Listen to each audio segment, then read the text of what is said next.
एक आम सोसाइटी में रहता था एक परिवार, जिसमें रिहाइश थी अम्मी अनीता और उनकी बेटी प्रिया की। अरे प्रिया, तुम अपना टिफिन भूल गई? अम्मी रहने दीजिए, अब मुझे देरी हो रही है। मेरे हबीब मेरा इंतजार कर रहे हैं, मैं कैंटीन से कुछ खा लूंगी। ओहो, ये आज के दौर के बच्चे भी ना। तभी उनकी पड़ोसी बाहर आई।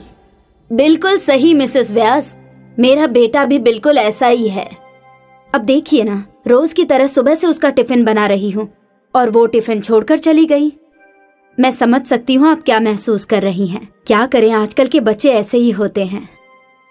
अनीता और सुशीला रोज अपने घरों की बातें किया करती थी। बरस बीत गए, लेकिन रोजमर्रा की इनकी आदतें नहीं बदली।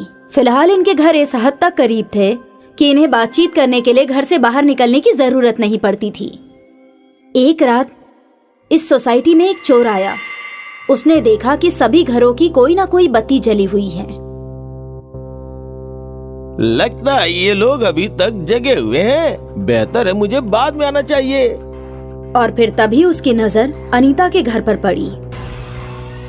लगता है इस घर में कोई नहीं है। इससे अच्छा मौका दोबारा नहीं मिलेगा। चोर पाइप की मदद से ऊपर चढ़ने लगा। उसने तार की मदद से उस खिड़की की कुंडी खोल दी।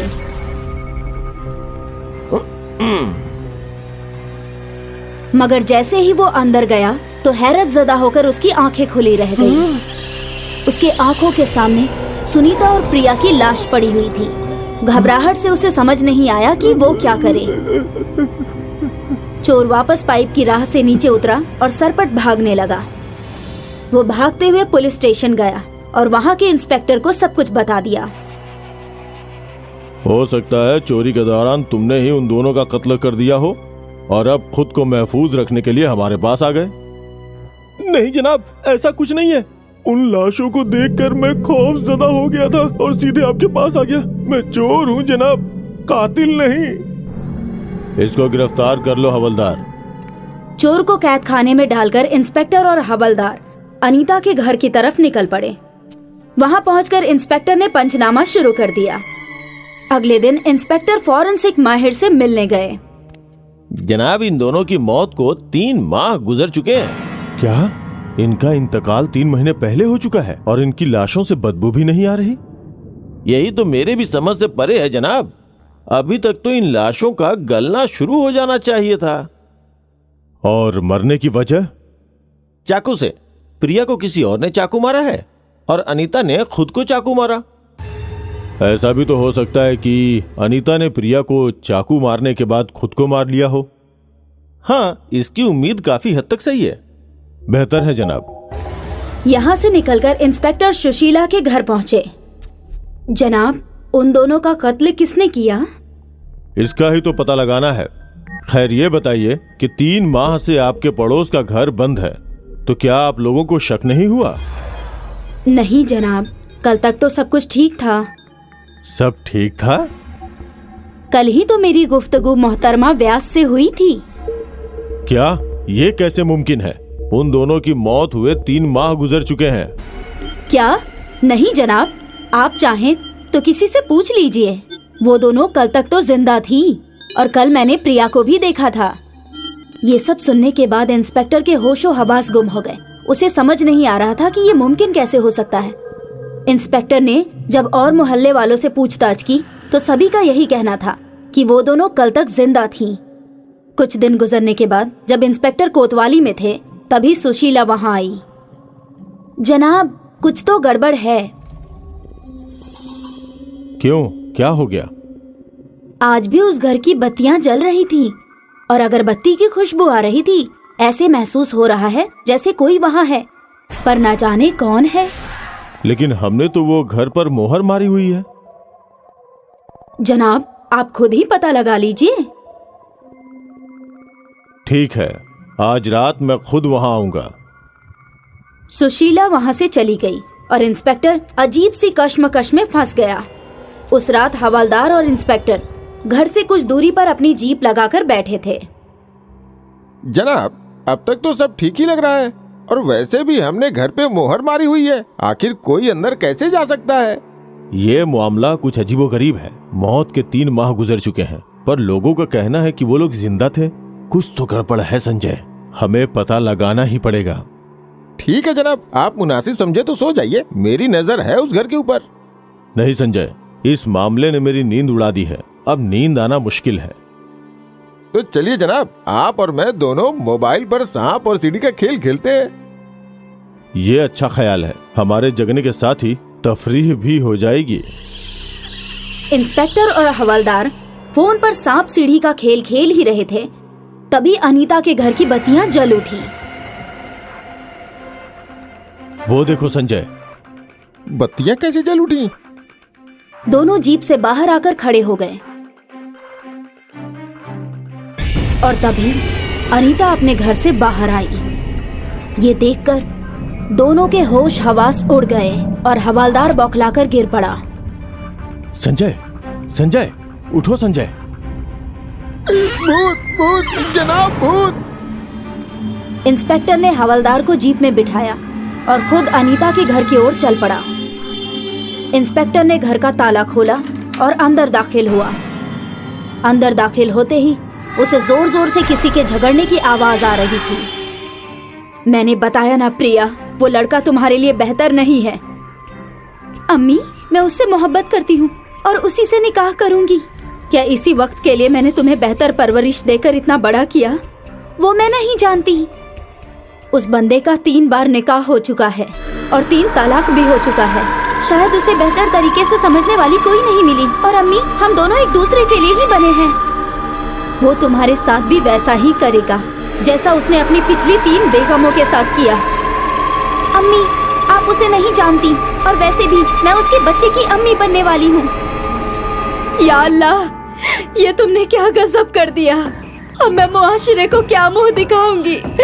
यही मुआशरा मुझे बोलेगा बिना वालिद की बच्ची को मैं अच्छी परवरिश नहीं दे सकी।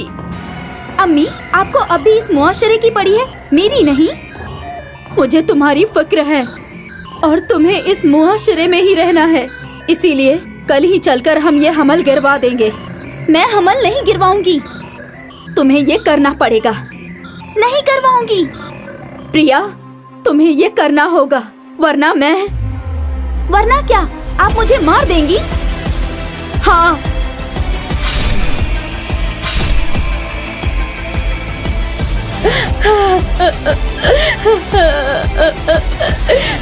मेरी प्यारी बच्ची।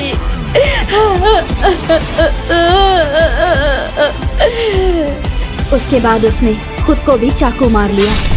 ये सब कुछ इंस्पेक्टर ने अपनी आंखों के सामने देखा और उसके बाद वो बेहोश हो गया। अगली सुबह जब इंस्पेक्टर को होश आया तो उसे समझ नहीं आ रहा था कि उसके साथ क्या हुआ।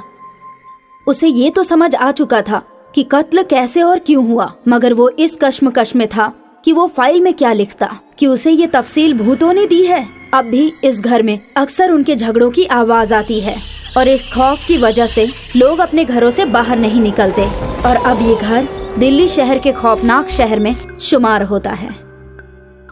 खटीमापुर देही इलाके में मीरा अपने शौहर रोहन के साथ जीस्त बसर करती है। एक रोज देर शब हो जाने की वजह से रोहन घर वापस नहीं आया। मीरा मुस्तकिल रोहन का फोन लगाने की कोशिश कर रही थी, लेकिन फोन नहीं लग रहा था। मीरा काफी परेशान होकर पड़ोस वाली शांति के घर जाती है। शांति बहन, मेरे शौहर अभी तक घर नहीं आए हैं, ना ही उनसे कोई राब्ता कायम हो पा रहा है। क्या तुम्हारे शौहर मनोहर दवाखाने वाली राह से आते हैं?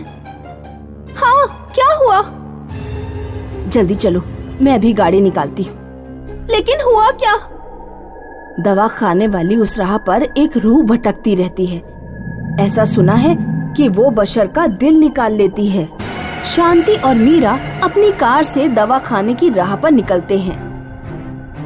उधर रोहन के दवा खाने वाली राह पर कार भी खराब हो जाती है।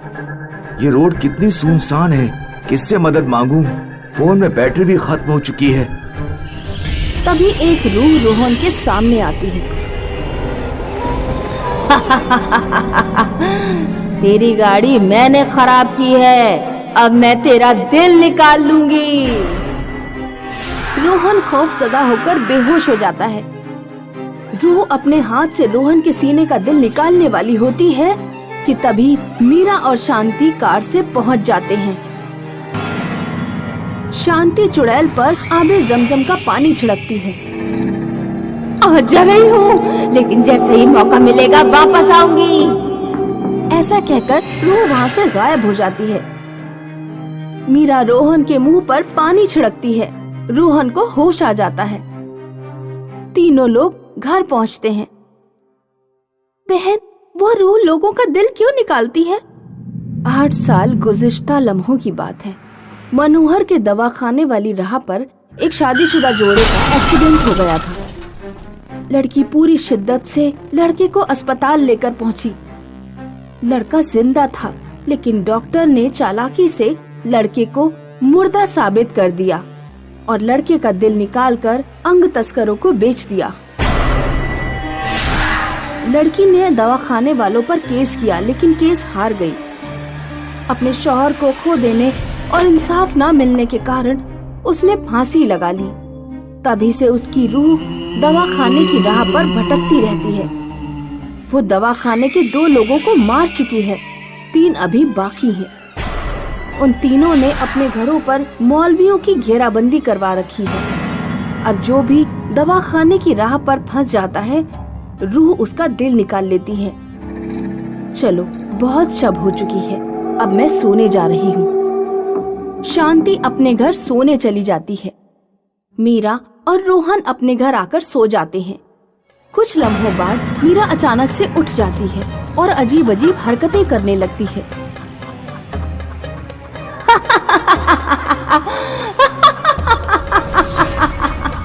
रोहन घबराकर उठ बैठता है।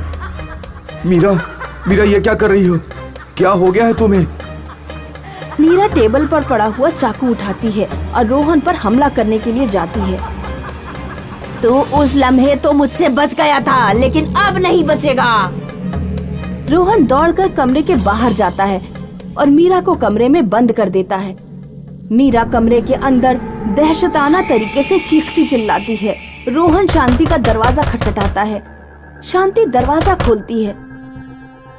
शांति बहन, मीरा को अचानक पता नहीं क्या हो गया, वो मुझ पर हमला कर रही है। लगता है कि दवाखाने की रूह मीरा के जिस्म में आ गई है। मैं अभी फोन करके मौलवी को बुलाती हूँ। शांति फोन करती है और मौलवी को घर बुलाती है। कुछ लम्हों बाद मौलवी आता है और दरवाजा खोलता है। कौन है तू और इन लोगों को क्यों सता रही है? चुप कर बुड्ढे, कुछ नहीं बताऊंगी तुझे। अगर नहीं बताएगी तो मैं तुझे दुआ पढ़ के खत्म कर दूंगा। मैं अल्पना हूँ। उन डॉक्टर्स ने मेरे शौहर को छीन लिया।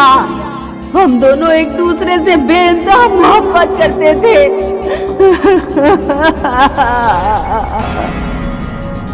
मैं तुम्हारा दर्द समझ सकता हूँ। मुझे सिर्फ एक मौका दो तुम। मैं उन डॉक्टरों को सबको जेल भिजवा दूंगा, सजा भी दिलवाऊंगा। मेरा यकीन करो, मैं एक वकील हूँ।